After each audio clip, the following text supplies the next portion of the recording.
Épisode 1. Une amitié qui commence sans bruit. Je m'appelle Ludovic Martin, j'ai 32 ans. Je vis à Lyon, dans un petit appartement du 6e arrondissement, pas loin du Rhône. Je travaille comme chargé de projet dans une entreprise de solutions logistiques. Rien d'extraordinaire, mais j'aime ce rythme, ces journées bien remplies, cette impression d'être utile. Je ne suis pas quelqu'un de très sociable au premier abord, mais je fais des efforts. Peut-être parce que les silences trop longs me rappellent des périodes que je préfère oublier. C'est dans cette entreprise que j'ai rencontré Élodie. Elle avait 26 ans, fraîchement arrivée, pleine d'enthousiasme. Nous ne travaillions pas au même étage, mais nous nous croisions souvent à la machine à café. Au début, c'était de simples bonjours, des échanges polis, puis de petites remarques sur la météo, sur une réunion trop longue ou un projet mal expliqué. Rien qui annonce quoi que ce soit d'important, seulement deux collègues qui se supportent bien. Puis, presque sans que je m'en rende compte, nos pauses se sont allongées. Elle riait facilement, et je me suis surpris à chercher sa présence plus souvent que nécessaire.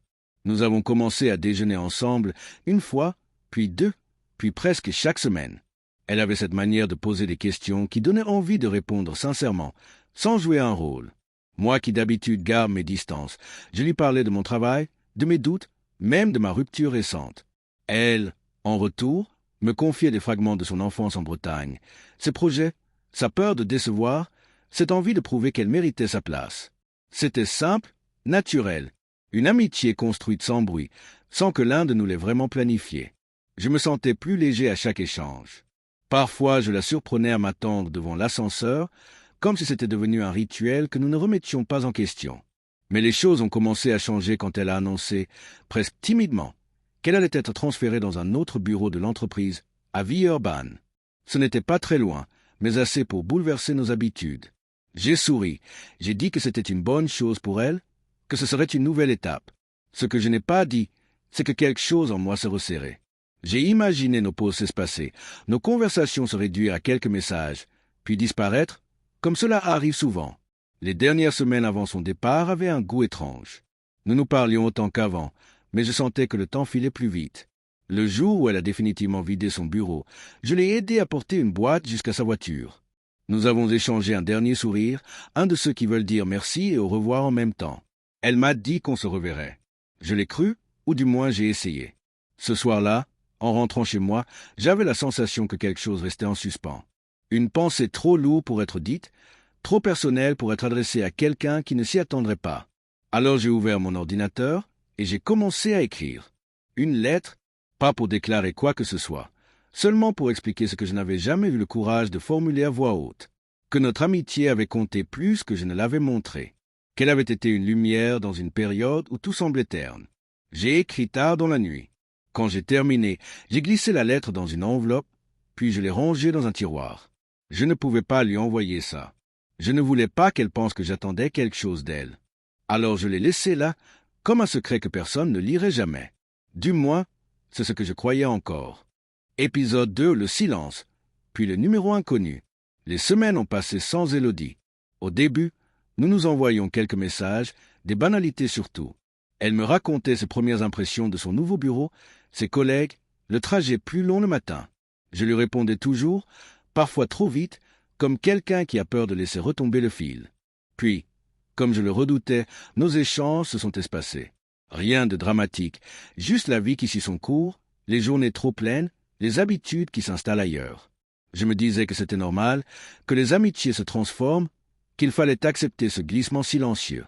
Un soir, après une longue journée, je me suis retrouvé à relire la lettre que j'avais écrite et jamais envoyée. Elle était restée dans le même tiroir, pliée avec soin. En la relisant, je me suis demandé pourquoi j'avais ressenti le besoin de coucher tout cela sur le papier. Peut-être pour ne pas oublier, peut-être pour retenir un peu de ce que nous avions partagé. Je l'ai refermé et je me suis dit que c'était du passé, que je devais regarder devant moi. Les mois suivants ont été monotones. Le travail avançait, les projets se succédaient, mais je me rendais compte que je pensais à elle plus souvent que je ne voulais l'admettre. Pas avec regret ou espoir, mais avec cette sensation étrange qu'une conversation était restée inachevée. Pourtant, je n'ai rien fait pour reprendre contact. Je craignais d'être intrusif, de rompre son nouvel équilibre. Puis un soir de novembre, alors que je rentrais de chez un ami, mon téléphone a vibré dans ma poche. Il était presque 23 heures. L'écran affichait un numéro inconnu. Je me suis arrêté sur le trottoir hésitant. D'habitude, je ne décroche jamais, mais cette fois, quelque chose m'a poussé à répondre. « Allô ?» ai-je dit, un peu sur mes gardes. Il y a eu un silence, court mais perceptible, puis une respiration, et ensuite une voix que je n'avais pas entendue depuis des semaines, mais que j'aurais reconnue entre mille. C'est moi, Élodie. Mon cœur a raté un battement. Sa voix n'avait pas changé, mais il y avait quelque chose dedans, une tension que je n'arrivais pas à définir. Je me suis appuyé contre un mur pour me stabiliser. Je ne savais pas quoi dire. Je n'arrivais même pas à poser une question. Elle a continué avant moi, d'un ton un peu hésitant. J'ai hésité à t'appeler, mais je crois que je devais le faire. Je me souviens avoir demandé si tout allait bien. Elle a répondu oui, mais son oui sonnait comme un non. Puis elle a pris une grande inspiration, et ces mots sont tombés d'un coup, net, impossible à mal comprendre. J'ai lu ta lettre. J'ai senti mes doigts se crisper autour du téléphone. Ma lettre, celle qui n'aurait jamais dû quitter mon tiroir. Je me suis redressé, surpris, presque choqué. Je n'ai rien trouvé de mieux que répéter bêtement comment ça. Ma lettre. Elle a expliqué. Elle était revenue dans l'ancien bureau pour récupérer quelques dossiers. Sur un coin de table, quelqu'un avait laissé une pile d'affaires oubliées, et au milieu, cette enveloppe sans nom. Elle l'avait ouverte en pensant que c'était un document professionnel. Et elle était tombée sur mes mots, ce que je n'avais jamais osé lui dire. Sa voix tremblait légèrement quand elle a ajouté « Je ne savais pas que tout ça te pesait autant ». Je suis resté muet. Honte, stupeur, peur de ce qu'elle pensait vraiment. Toute une tempête intérieure que je n'arrivais pas à organiser en phrases cohérentes. Elle, de l'autre côté du fil, attendait. Je le sentais. Ce soir-là, sur ce trottoir froid, j'ai compris que rien de ce que j'avais voulu garder secret n'était secret ni mort. Elle savait, et je n'avais aucune idée de ce que cela allait changer. Épisode 3. Comment a-t-elle eu la lettre? Je suis resté quelques secondes sans parler, le téléphone collé à mon oreille, comme si le temps s'était figé autour de moi. Les voitures passaient dans la rue, des voix résonnaient au loin, mais rien n'arrivait vraiment à moi. Il n'y avait plus que sa voix et mes pensées qui s'entrechoquaient. Elle a répété doucement, je l'ai lu, « Ludovic », comme si elle avait peur que je raccroche. Je me suis forcé à respirer plus profondément, à reprendre un minimum de maîtrise. Je lui ai demandé comment la lettre avait pu se retrouver là, dans ce bureau où je ne l'avais jamais laissée. Elle m'a expliqué. Quelques jours plus tôt, elle était repassée dans son ancien service pour récupérer 2 cartons d'archives personnelles. Il y avait un grand bureau au fond, celui que tout le monde utilisait pour déposer les objets trouvés. Une pile un peu chaotique d'enveloppes, de stylos perdus, de papiers oubliés. Au milieu, une enveloppe blanche, sans nom, légèrement cornée. Elle l'avait prise par réflexe, pensant que c'était un document lié à un ancien dossier. Elle ne savait même pas pourquoi elle l'avait ouverte sur place, assise sur cette chaise qu'elle connaissait par cœur. Et elle était tombée sur mes mots. Ce que j'avais écrit tard dans la nuit, dans un moment de lucidité que je n'aurais jamais cru partager avec elle. Elle a dit qu'au début elle n'avait pas compris. Elle pensait que je l'avais peut-être écrite puis perdue. Mais en la lisant, elle avait senti que ce n'était pas une simple note oubliée. C'était personnel, sincère, et lourd de tout ce que je n'avais jamais dit. Je lui ai demandé si elle était fâchée. Elle a répondu non, immédiatement, presque trop vite. Elle a ajouté qu'elle avait été surprise, touchée aussi, mais surtout troublée. Pas par ce que j'avais écrit, mais par le fait que je n'avais jamais trouvé le courage de le lui dire. Elle se demandait depuis des mois si ma distance soudaine avait été volontaire ou si quelque chose m'avait blessé. Et là, tout prenait sens pour elle. Je me suis appuyé contre un lampadaire, essayant de mettre de l'ordre dans mes émotions. J'avais envie de lui expliquer que cette lettre n'était pas une déclaration, juste un besoin de clarté envers moi-même. Mais les mots semblaient minuscules par rapport à ce qu'elle avait lu. Elle connaissait désormais mes doutes, mes regrets, la place qu'elle avait occupée dans une période de transition de ma vie. Je lui ai demandé pourquoi elle m'avait appelé maintenant, après tant de silence. Elle a marqué une pause. J'ai entendu un souffle inquiet, presque fragile. Parce que je ne pouvais pas garder ça pour moi, a-t-elle dit. Parce que cette lettre m'a fait réaliser qu'on a laissé quelque chose inachevé. Et je ne sais pas ce que c'est. Mais je voulais au moins t'entendre. Il y avait dans sa voix une honnêteté désarmante, teintée d'une fatigue émotionnelle que je ne lui connaissais pas. Comme si elle aussi avait porté quelque chose qu'elle n'avait jamais eu le courage d'avouer. Je lui ai demandé ce qu'elle voulait faire maintenant. Elle a répondu qu'elle ne savait pas encore, que c'était trop tôt pour mettre un mot dessus, mais qu'elle ne voulait pas que cette lettre reste une ombre entre nous. Je suis resté longtemps silencieux. Et pour la première fois depuis son départ, j'ai senti que la distance entre nous n'était plus géographique. C'était autre chose, quelque chose de plus intime, plus complexe. quelque chose que nous venions tout juste de déterrer. Avant de raccrocher, elle a dit on devrait parler. Vraiment. Pas par téléphone. Quand tu seras prêt. Sa voix n'était ni pressante ni hésitante. Juste vrai. En rentrant chez moi, la ville semblait différente, comme si elle contenait une vérité que j'essayais d'éviter depuis des mois. Ma lettre n'était plus un secret. Tout ce que j'avais enfoui était désormais entre nous. Et je n'avais aucune idée de ce que cette conversation allait ouvrir. Épisode 4. Une rencontre nécessaire. Le lendemain de cet appel, j'ai passé la journée avec l'impression d'avoir oublié quelque chose d'essentiel quelque part. Je faisais mon travail mécaniquement, répondais aux mais sans vraiment les lire, buvais mon café sans sentir son goût. Tout ce que j'entendais, c'était sa voix quand elle avait dit on devrait parler. Vraiment. Pas par téléphone. Ces mots tournaient en boucle dans ma tête. J'ai mis 2 jours avant de lui proposer une rencontre. Je voulais réfléchir, comprendre ce que je ressentais vraiment. Mais la vérité, c'est que je n'ai rien compris de plus.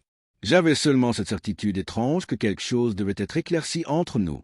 Alors je lui ai écrit un message simple, presque neutre. Tu veux qu'on se voit cette semaine? Elle a répondu très vite oui. Dis-moi quand. On a choisi un petit café près du parc de la Tête d'Or, un endroit où nous étions allés plusieurs fois avant son départ. Un lieu sans tension, presque familier. Le jour venu, je suis arrivé en avance. J'avais les mains froides et le cœur un peu trop rapide. Je regardais les gens entrer et sortir, incapable de m'asseoir. Quand elle est apparue, quelque chose en moi s'est calmé et agité à la fois. Elle portait un manteau clair et avait l'air plus fatiguée que la dernière fois que je l'avais vue. Elle a souri doucement, un sourire qui disait qu'elle aussi était nerveuse. On s'est assis près de la fenêtre. Au début, la conversation était timide. Quelques banalités, quelques rires forcés, comme si nous marchions tous les deux sur un sol fragile. Puis, presque naturellement, elle a posé ses mains sur la table et a dit parlons de cette lettre. Pas avec colère, pas avec reproche, avec sérieux. Je lui ai expliqué pourquoi je l'avais écrite, comment son départ avait réveillé quelque chose en moi, une sorte de manque auquel je n'étais pas préparé, que cette amitié avait compté, plus que je ne l'avais admis, même à moi-même, que ce n'était pas un aveu, ni une attente, juste un besoin de mettre des mots sur une période confuse. Elle m'écoutait attentivement, sans m'interrompre, comme elle le faisait toujours. Quand j'ai terminé, elle est restée silencieuse quelques secondes. Puis elle a dit à son tour qu'elle avait traversé une année difficile. Le changement de bureau, la pression du nouveau poste, des problèmes familiaux qu'elle n'avait confiés à personne. Elle s'était renfermée, non pas par choix, mais parce qu'elle ne savait plus comment gérer tout ce qui lui tombait dessus. Et dans ce chaos, le lien que nous avions s'était perdu sans qu'elle le veuille vraiment. Elle a ajouté que lire ma lettre l'avait bouleversée parce qu'elle y avait trouvé des mots qu'elle n'avait jamais eu le courage de prononcer elle-même. Pas les mêmes, mais proches. Elle ne parlait pas de sentiments amoureux, ni de manque dévastateur. Elle parlait d'une présence qui lui avait manqué, d'une confiance rare, de quelqu'un qu'elle avait eu peur de perdre sans savoir comment retenir. Je n'ai rien répondu tout de suite. Je sentais que cette conversation n'était pas là pour nous projeter vers quelque chose, mais pour réparer, remettre chaque chose à sa place. Elle a insisté sur un point important, elle ne voulait pas qu'on donne un sens précipité à ce qu'elle ressentait. Elle avait besoin de temps, de clarté. Elle ne voulait pas créer de fausses attentes, ni pour elle, ni pour moi. Elle m'a regardé droit dans les yeux et a dit « Je veux juste qu'on se retrouve ». Pas comme avant exactement, mais avec vérité, sans zone d'ombre. Ces mots m'ont touché plus que je ne l'aurais cru. Pour la première fois depuis longtemps, je ne ressentais ni confusion ni peur. Seulement une forme de sincérité qui semblait nous appartenir à tous les deux. Quand nous sommes sortis du café, le soleil commençait à se coucher. Elle s'est arrêtée avant de partir et a dit merci d'être venue. J'ai simplement répondu merci d'avoir appelé. Nous nous sommes quittés doucement, sans promesse, mais aussi sans. Épisode 5, une nouvelle page. Après notre rencontre au café, quelque chose s'était réellement apaisé entre nous. Pas de promesses, pas de mots trop grands, juste une honnêteté simple qui avait manqué pendant des mois. Les jours suivants, nos échanges ont repris avec une fluidité qui m'a surpris. Pas constamment, pas intensément, mais régulièrement. Elle m'envoyait une photo du parc près de son bureau. Je lui répondais avec une anecdote du mien. Des choses quotidiennes, légères, mais qui réinstallaient peu à peu un lien plus stable. Nous nous sommes revus une semaine plus tard. Cette fois, nous avons marché autour du lac du parc de la Tête d'Or. Il faisait froid, mais le ciel était clair. Elle avait l'air moins fatiguée, plus elle-même. Nous avons parlé de nos vies respectives, de projets, de choix, de ce que nous voulions changer. Aucun sujet lourd, mais aucune retenue non plus. C'était comme si nous apprenions à nous connaître à nouveau, sans crainte d'être mal compris. À un moment, Elle s'est arrêtée pour regarder les reflets sur l'eau. Elle m'a dit que la lettre, malgré la surprise, l'avait aidée à comprendre qu'elle avait aussi déserté cette amitié. Pas volontairement, mais par lassitude émotionnelle. Elle disait qu'en partant, elle avait laissé s'effondrer quelque chose qui comptait pour elle, puis avait eu peur de revenir vers moi. Peur que je me sois éloigné pour de bon. Je lui ai répondu que j'avais pensé la même chose, que je ne voulais pas être un poids, ni quelqu'un qui insiste, que j'avais préféré le silence à l'incompréhension. Elle s'est tournée vers moi et m'a dit on ne doit plus laisser les choses mourir comme ça. C'était une phrase simple, mais elle avait le poids d'une décision. Une manière de dire que, cette fois, rien ne serait laissé au hasard ou au malentendu. Nous avons continué à marcher. Pas de geste ambigu, rien de forcé. Seulement 2 personnes qui décidaient de ne plus se perdre. Quand nous avons atteint la sortie du parc, elle m'a regardé avec un sérieux doux et a ajouté cette fois « On reste en contact ». Vraiment, ce n'était pas une demande, c'était une certitude. Dans les semaines qui ont suivi, nous avons tenu cette promesse silencieuse. Nous nous sommes vus plusieurs fois, parfois pour un café rapide, parfois pour une promenade improvisée. Jamais avec la tension de quelque chose qui pourrait déraper, jamais avec une attente de plus. Juste une présence sincère, solide, une amitié reconstruite, mais plus mature, plus consciente, débarrassée des non-dits qui l'avaient fragilisée. Puis un dimanche, alors que nous marchions le long des quais, elle s'est arrêtée et m'a dit « Je suis contente qu'on ait récupéré ça ». Je lui ai répondu moi aussi. Elle a souri, un de ces sourires qu'elle n'avait que lorsque quelque chose lui tenait réellement à cœur. Et elle a ajouté « Je crois que j'avais besoin de toi plus que je ne voulais me l'avouer. Mais aujourd'hui, je sais que ce que nous avons, c'est juste. Ça me suffit, et je veux que ça dure. » Ces mots étaient clairs, limpides, pas d'ambiguïté, pas de porte entrouverte vers autre chose. Une déclaration de loyauté, de stabilité, de gratitude. Une manière de mettre un cadre à ce que nous étions devenus et ce que nous voulions rester. Je n'ai rien cherché à ajouter. Je sentais que c'était la bonne fin à cette histoire compliquée. Nous avons repris notre marche, cette fois côte à côte, tranquillement, sans pression. La ville autour de nous semblait presque silencieuse. En rentrant chez moi ce soir-là, j'ai relu une dernière fois la lettre que j'avais écrite. Elle n'avait plus de raison d'exister. Tout ce qu'elle contenait avait été dit, clarifié, digéré. Alors je l'ai soigneusement déchiré et jeté. Pas par honte, mais parce que je n'en avais plus besoin. Nous n'en avions plus besoin.